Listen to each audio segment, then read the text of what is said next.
Hola, buenas noches. Bueno, en primer lugar, muchas gracias a la Fundación PRI para invitarme a estar acá junto a ustedes. Muchas gracias a los oradores que me precedieron. Para mí es un gran honor en algún lugar hacer un breve cierre de las palabras de ustedes y en particular me siento atribulado por la presencia de ustedes, porque la verdad que me siento poca cosa para cerrar un evento con oradores tan brillantes como los que me han precedido en el uso de la palabra, insisto con esto. Conversando con María Martí sobre la expectativa que ella tenía como presidente de FRI de mis palabras, juntos decidimos que en lugar de resumir las palabras de los oradores antes, dar alguna semblanza de donde yo creo que están las cosas, en Argentina en el mediano y largo, y sin duda que yo me voy a referir algo a las presentaciones de ustedes. Hay algunas cosas en las cuales yo estoy muy convencido desde el punto de vista del diagnóstico de la decadencia argentina y otras cosas en las cuales no tengo ninguna claridad, debo ser honesto. A ver, sin duda que Argentina es un país que viene de una decadencia lacerante y escaso de estudio en muchas universidades del primer mundo. Argentina, para tener una idea, estaba entre los primeros 10 países en el ranking mundial de ingreso per cápita cuando alumbraba la Primera Guerra Mundial y hoy es un país que no pasa el número 70, 75 en ese mismo ranking en el ingreso mundial per cápita. Así que Argentina en promedio en los últimos 80 años ha perdido casi un puesto por año. Para que tengan una idea, cuando China finalizaba su revolución cultural y empezaba a asomarse a algún capitalismo corporativo como el actual, Argentina tenía alrededor de 30 veces el ingreso per cápita chino. Hoy Argentina lo supera solamente en 5 veces. Para tener alguna idea de nuestra decadencia. Argentina no es que no crece, sino que en el largo plazo viene creciendo muy por debajo de sus competidores, de sus socios. Por eso es que Argentina no para de perder puestos en el ranking mundial per cápita. No tengo claro el por qué ha ocurrido esto, mejor dicho, más que el por qué, sino yo tengo claridad sobre qué es lo que está detrás de esta biología aparentemente decadente nuestra. Tengo claro cuándo comenzó esta decadencia, ya cercana a la Primera Guerra Mundial. Lo que no tengo claro el por qué Argentina ha quedado como embelesada, ha quedado frisada de esta suerte de síndrome de Estocolmo, de haber desarrollado una empatía con su secuestrador, que yo creo que es el populismo industrial. Así que mi certeza sería el diagnóstico de nuestra decadencia, mi certeza sería cuándo comenzó la decadencia, pero no tengo claro el por qué.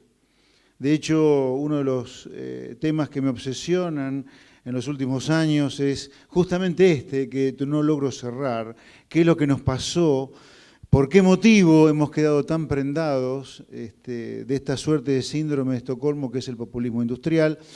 Idea que no es originalmente mía. Yo, uno de los primeros autores que he leído sobre populismo industrial ha sido Jorge Bustamante, a mediados de los 70, Mario Teijeiro, graduado en Chicago y profesor de esta casa de estudios, también ha hablado del término. Yo brevemente lo que les diría es qué es lo que deberíamos considerar como populismo industrial para dar la batalla cultural justamente contra el populismo que tiene raíces cada vez menos instaladas y no menos en Argentina, por más que veamos algún amanecer posible o no a partir del domingo próximo, el 22 de noviembre. El populismo industrial, yo le diría, es una moneda que tiene dos caras, una tan bizarra como la otra, le diría. Una cara es el proteccionismo, propiamente dicho, y la otra cara es el Estado. Con respecto al proteccionismo, yo diría, a su vez el proteccionismo tiene dos caras. No solo el proteccionismo, el cierre de la economía a la competencia importada. Esto está presente en el populismo industrial. Ahora, algo que se percibe menos y que yo creo que es tan grave como nuestra resistencia a la apertura al comercio y a competir, que es considerar a los sectores que Argentina tiene naturalmente como gran competencia o tiene mucha productividad y gran capacidad competitiva en el mundo, que son el campo, el petróleo, la energía y la minería. A esos sectores se lo considera sectores rentistas. Como son sectores rentistas, allá tiene que ir al Estado a sacarle a esos sectores rentistas toda la renta posible a través del sistema impositivo para redistribuirlas. Entonces, el populismo industrial, que tiene estas dos caras, que es una misma moneda con dos caras, insisto, que es una cara el cierre de la economía y la otra es el Estado, cuidado que una de esas caras, que es el cierre de la economía, no es solo la resistencia a tener la economía abierta para competir con el mundo, sino que también es considerar a sus sectores naturalmente competitivos, sectores en realidad rentistas, a los cuales hay que sacar la renta a través del sistema impositivo. Si no entendemos que nuestra tirria con el proteccionismo no es solo proteger a la industria sustitutiva, sino que es vituperar y someter al campo, al petróleo, a la minería y la energía, a un sistema de protecciones, de retenciones, de regulaciones, de cierre un día sí, un día no, de los registros de exportación, no entendemos gran parte de nuestra decadencia. De hecho, el agro se equivoca y mucho en no salir a pedir a gritos la apertura al comercio. Nunca escuché a ningún dirigente del sector agropecuario pedir a gritos la apertura al comercio. Siempre están pidiendo basta de retenciones, basta de robe verde, basta de robe rojo, basta de abrir y cerrar los registros de exportación, pero nunca hablar de la importancia del libre comercio. Con la sustitución de importaciones, el primer sector productivo que pierde es el agro, el petróleo y la energía. La sustitución de importaciones o el proteccionismo industrial deteriora el precio relativo campo-industria sustitutiva, petróleo-industria sustitutiva, energía-industria sustitutiva. Lo mejor que hay para el agro es la economía abierta, no solo sin retenciones, sin robe verde, sin robe rojo y sin apertura y cierre permanente de los registros de exportación.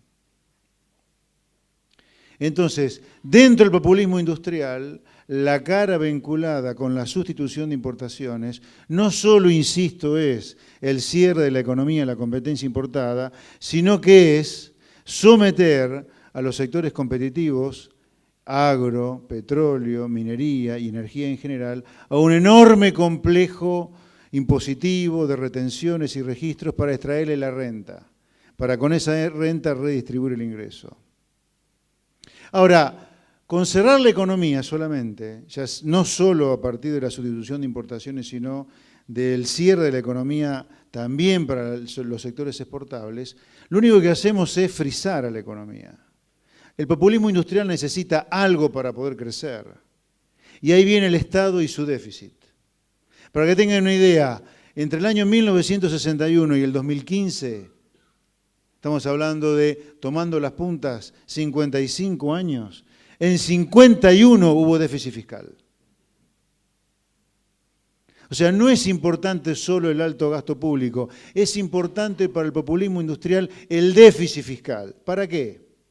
Con déficit fiscal, financiado con emisión monetaria, financiado con endeudamiento extranjero o con reserva del Banco Central, uno logra tener la demanda caliente. Ustedes vieron que permanentemente la presidenta hace referencia a la importancia del consumo.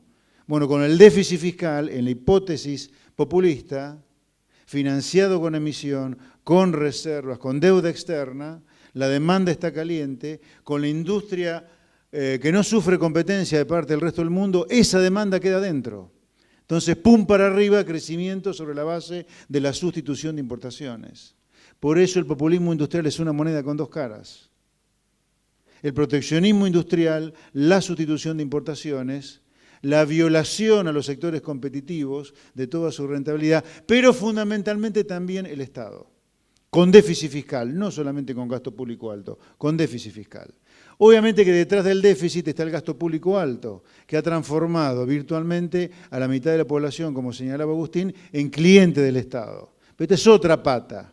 El déficit fiscal, desde el punto de vista estrictamente de la economía positiva, como diría Milton Friedman, es clave para crecer sobre la base de la sustitución de importaciones. Ahora, claro, con el tiempo, la emisión monetaria genera inflación, la inflación genera atraso cambiario, empieza la especulación contra una posible devaluación de la moneda y vienen las crisis de balance de pagos o cambiarias, como ha ocurrido en la última década. O como ocurrió durante los 90, déficit fiscal financiado con endeudamiento extranjero, un día no se puede pagar la deuda externa, default, crisis y devaluación. Hay muchos economistas haciendo un punto del vaciamiento del Banco Central. Y con todo lo grave que es el vaciamiento del Banco Central, es un punto menor frente a la causa del vaciamiento del Banco Central. Porque el Banco Central vaciado de hoy es el símil de la deuda externa impagable de los 90. Y lo que une a los dos hechos es un déficit fiscal absolutamente infinanciable. Durante los 90 con deuda externa y hoy con un Banco Central que ha quedado vaciado. Pero si nos ponemos y nos situamos solo en ver la consecuencia de los déficits fiscales permanentes que Argentina tiene, 51 años de 55, desde el año 1961 esta parte, y no en la causa, que es el exceso de gasto público, clave para mantener la demanda caliente en el populismo industrial, siempre vamos a terminar como hemos terminado en los últimos 50 años, en promedio cada 10 años una crisis. Entiendo que es muy marketinero hablar del vaciamiento del Banco Central. Y entiendo que es poco marketinero hablar de la necesidad de echar por lo menos la mitad de la cantidad de empleados públicos que hay. Pero la realidad es que el problema fiscal viene por el exceso de gasto público y hoy estamos muy concentrados en los efectos. Entonces, las crisis en promedio cada 10 años hemos tenido en el último medio siglo, Rodrigazo, Sigot, el Plan Austral, la hiperinflación, la crisis de 2001-2002 y la crisis que eventualmente pudiera suceder si el gobierno que viene no le acierta el diagnóstico, es clave entender lo que forman parte de una moneda con dos caras, que se define como un populismo industrial, una cara el proteccionismo industrial propiamente dicho y la otra cara el Estado deficitario. Al final del cuento tenemos un país que ha sido abducido por el Estado, bajo la creencia que el Estado puede ser no solo el que provee todos los mitos que hablaron los expositores que me precedieron en el uso de la palabra, sino que además puede gerenciar el crecimiento. Y así es que tenemos una sociedad que está dividida en claramente 4 estratos. El jamón del sándwich, que somos todos los hombres de bien, seguramente todos los que estamos acá, que todos los días arrancamos el día para trabajar, colgarnos de un colectivo, de un tren, pagando nuestros impuestos y trabajando de manera competitiva. Y luego yo le diría las 3 castas que conforman la verdadera oligarquía argentina. La oligarquía de la clase política que vive de los impuestos que pagamos, la oligarquía de la corporación empresaria cercana al Estado y la oligarquía de los sindicatos. Cuando uno ve la enorme diferencia entre el costo laboral y el salario de bolsillo de un trabajador, que está entre 35 y 40% ya para ciertos niveles de trabajadores, ese es el costo del capitalismo corporativo. Una sociedad que ha sido abducida, yo diría secuestrada, por parte de estas 3 corporaciones, que son 3 oligarquías diferentes, que en última instancia viven de los beneficios del Estado. Directa o indirectamente. Directamente la oligarquía política que vive de los impuestos nuestros. Indirectamente la oligarquía sindical, la oligarquía empresaria. Entonces la revelación de parte nuestra, como bien lo marca este seminario, es del individuo. Por haber dejado a un segundo plano al individuo y vivir pensando en colectivos como el sindicato, los empresarios, los políticos, la sociedad como todo ha terminado siendo abducida por estas corporaciones. Entonces, nuestra revelación, nuestra revolución debería ser poner en el centro otra vez, entronizar al individuo. Basta de corporaciones. Y yo creo que en esta lucha que hoy el liberalismo ha perdido en Argentina, porque hay que ser realistas, la hemos perdido. ¿Y por qué le digo que la hemos perdido? Fíjense la campaña electoral. Los 2 candidatos se han peleado por mostrar no demasiada diferencia de lo que se hizo en la última década. ¿Pero estamos locos o nos pagan por ser locos acá?